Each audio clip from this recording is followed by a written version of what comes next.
మహాభారతంలో కర్ణుడు సముద్ర తీరంలో సంధ్యావందనం చేసుకుంటూ ఉండగా కుంతీదేవి వచ్చి, నువ్వు నా బిడ్డవి, పాండవులు నీకు సోదరులు, వారిని కురుక్షేత్రంలో సంహరించవద్దు అని కోరగా, సుయోధనుడు నన్ను రాజును చేసి ఈ స్థాయిలో నిలబెట్టాడు, మిత్రధర్మానికి ద్రోహం చేయలేను, అయినా నువ్వు కోరావు కాబట్టి ధర్మ, భీమ, నకుల, సహదేవులను ఏమీ చేయను, కానీ అర్జునుడు ఎదురైనప్పుడు యుద్ధం అనివార్యం, ఈ యుద్ధంలో ఎవరు చనిపోయినా నీకు 5 కుమారులు మిగిలే ఉంటారు అనే సీన్ కళ్ళకు కట్టినట్టు చూపిస్తున్నారు Jeevan TV senior news reader Santosh. చూసేయండి మరి.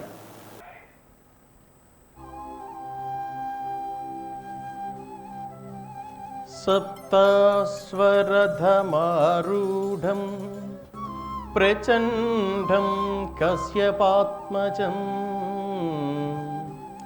శ్వేతపద్మధరం దేవం తం సూర్యం ప్రణమామ్యహం తం సూర్యం ప్రణమామ్యహం. కర్మసాక్షి, లోకసాక్షి, జగత్కర్త సూర్య భగవానుడా నమో నమః, నమో నమః.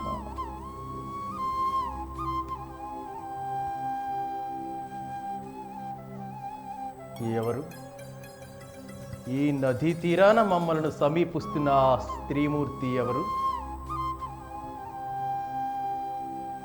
మీరా? పాండవమాత మీరా? ఈ ప్రభాత సమయాన మీ దర్శనం, ఆ ఆదిత్యుని అనుగ్రహం.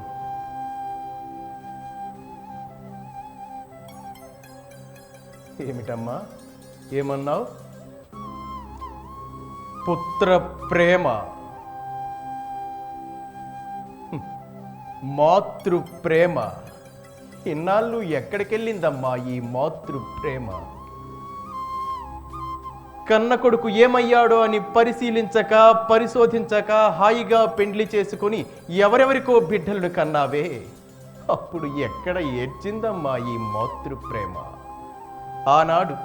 అలనాడు అస్త్ర విద్యా సమయాన ద్రోణాదిగా పెద్దలందరూ కలిసి సూతుడా కులహీనుడా, సూతుడా కులహీనుడా అని అగ్ని సమ్మెట లాంటి మాటలతో నా హృదయాన్ని బద్దలు కొడుతుంటే, కాదు కర్ణుడు సూతుడు కాదు, వాడు నా బిడ్డ అని చెప్పలేకపోయినప్పుడు ఏ కాష్టంలో కాలింది తల్లి నీ మాతృ ప్రేమ? ఈనాడు ఈ కర్ణుడు ఒక రాజయ్యాడు కనుక, యుద్ధరంగంలో నీ బిడ్డల పాలిట యమధర్మరాజు అవుతాడు కనుక, ఇప్పుడు వచ్చి కర్ణుడు నా బిడ్డ అని అంటున్నావే,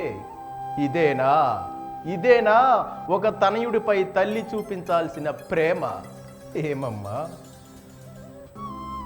ధర్ముడికి యుధిష్ఠిరుని కన్నావు, పవనుడికి భూమిని మోసావు, ఇంద్రునికి అర్జునుడిని ఇచ్చావు, ఇవన్నీ ఇష్టమయ్యేయే గాని కర్మసాక్షి, లోకసాక్షి అయిన భాస్కర వరలబ్ధుడు ఈ కర్ణుడు నీ కొడుకు కాకుండా పోయాడా తల్లి?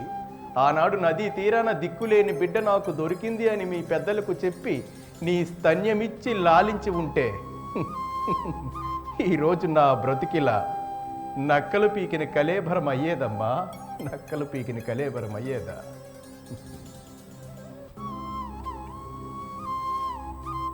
ఏడవకమ్మా, ఇప్పుడేడ్చి మాత్రం ప్రయోజనమేమున్నది? జరగాల్సిందేదో ఎప్పుడో జరిగిపోయింది. అయినా నాకు ఈరోజు చాలా ఆనందంగా ఉంది తల్లి, చాలా ఆనందంగా ఉంది. నన్ను కన్న తల్లి, నన్ను దూరంగా ఉంచిన తల్లి, నా ప్రభువుకు శత్రువులై చరించుచున్న పాండవుల కన్న తల్లి, ఈరోజు ఈ సూతుడి వద్దకు, ఈ రాధాసుతుడి వద్దకు, ఈ అతిరథ పుత్రుడి వద్దకు, కురు రాజ్యాంగ శుశ్రూషాపరుడైన నా వద్దకు వచ్చి, కర్ణా నీవు నా కొడుకువురా అంటే ఆహా ఆనందంతో ఒళ్ళు పులకరిస్తుంది తల్లి, ఒళ్ళు పులకరిస్తుంది. కర్ణా నీవు నా బిడ్డవి అనేటప్పుడు ఆనందంతో పులకించిన నా చెవులు కర్ణుడు అనే నామాన్ని సార్థకము చేశాయి మాత, సార్థకము చేశాయి. చాలమ్మా, చాలు. ఇప్పుడు నా జన్మధాతవి నీవు, నా ప్రాణధాతవి నీవు. ఇప్పుడు ఈ కర్ణుడు ఔన్నత్యాన్ని గాని వంశాన్ని గాని ఎవరూ ప్రశ్నించాల్సిన అవసరం లేదు మాత, ఎవరూ ప్రశ్నించాల్సిన అవసరం లేదు. ఈ ఆనంద సమయంలో ఆ విషాద ఛాయలేమిటమ్మా? ఏమి కావాలో కోరుకో తల్లి. నీలాల నింగిలోని నక్షత్రాలను తెచ్చి మాల చేసి నీ పాదముల ముందుంచనా? లేక నటరాజు సిగలో నడయాడే ఆ బాలచంద్రుణ్ణి తుంచి ఇవ్వనా? లేక నీకీ గతి పట్టించిన ఆ యముణ్ణి పడగొట్టి మా పినతండ్రి శ్రీ పాండురాజుల వారిని తెచ్చి ఇమ్మందువా? ఏం కావాలో కోరుకో తల్లి, ఆనందంగా తీరుస్తాను.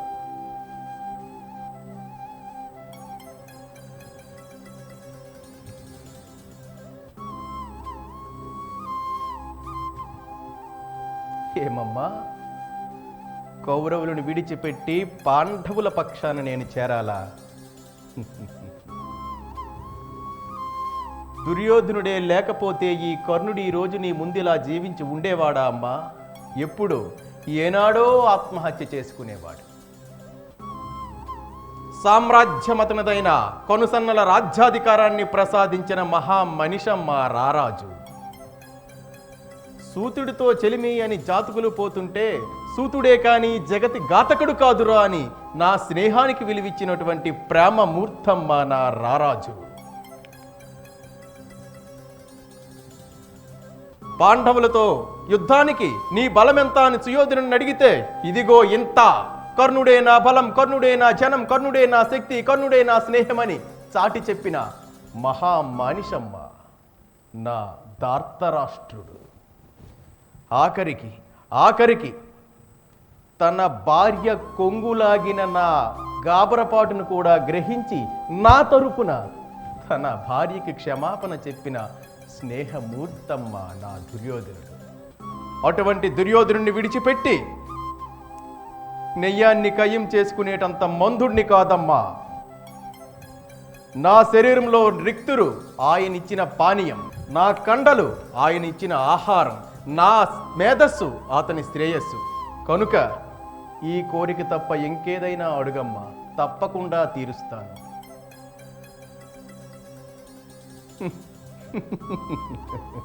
ఏమమ్మా, యుద్ధరంగంలో పాండవులను వధించరాదా?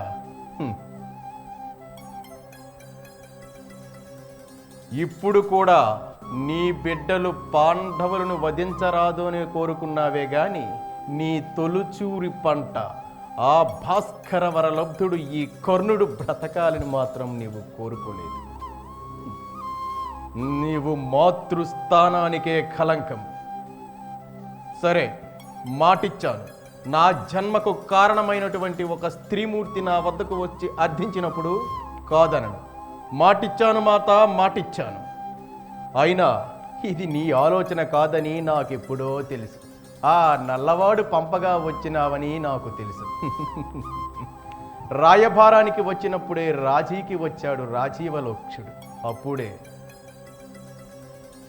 కౌరవ సామ్రాజ్యాన్ని మొత్తం నాతో ఏలిస్తామని చెప్పాడు. అప్పుడే ఆఖరికి పంచమహాపతివ్రతలలో ఒకదైన నీ గారాల కోడలు ద్రౌపదిని నన్ను 6వ భర్తగా స్వీకరిస్తుందని కూడా చెప్పాడు. అప్పుడే సరే మాత, సరే, మాటిచ్చాను, నెరవేర్చుకుంటాను. యుద్ధరంగంలో పాండవులను వధించరాదు. ధర్మరాజు శాస్త్రాలతో గాని శస్త్రాలతో సంబంధం అసలే లేనివాడు. ఆయనకు వచ్చిన నష్టమేమీ లేదు. ఇక భీముడు అడ్డుపడి ఆవాహన చేస్తాడే గాని అస్త్రాల సంగతి అసలే తెలియదు. ఆయనకు వచ్చిన భయమూ లేదు. మాద్రేయులు, మా అస్త్రాభ్యాసమంతా కూడా లేదు వారి ప్రాయం. వారితో యుద్ధం చేస్తే మమ్మల్నికే అవమానం. ఇక మిగిలినది అర్జునుడు, హరివిద్వద్భంజనుడు. యుద్ధంలో అర్జునుడు ఎదురైతే ఈ కర్ణుడు కాదమ్మా, రారాజు ఆవహిస్తాడు. అప్పుడు నేను, నా దుర్యోధనుడు, సమస్త కౌరవ సైన్యం మొత్తం అర్జునుడి చావు కోసమే ఎదురు చూస్తున్నాము తల్లి.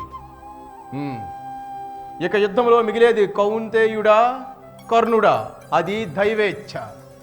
అర్జునుడే మరణిస్తే కర్ణ, ధర్మ, భీమ, మాద్రేయులతో కలిసి పాండవులు 5. అదే ఈ కర్ణుడే మరణిస్తే ధర్మ, భీమ, అర్జున, నకుల, సహదేవులతో కలిసి పాండవులు 5. 6 బిడ్డల కన్న తల్లి నీ బిడ్డలు 5 పంచపాండవులే. సెలవు మాత, సెలవు.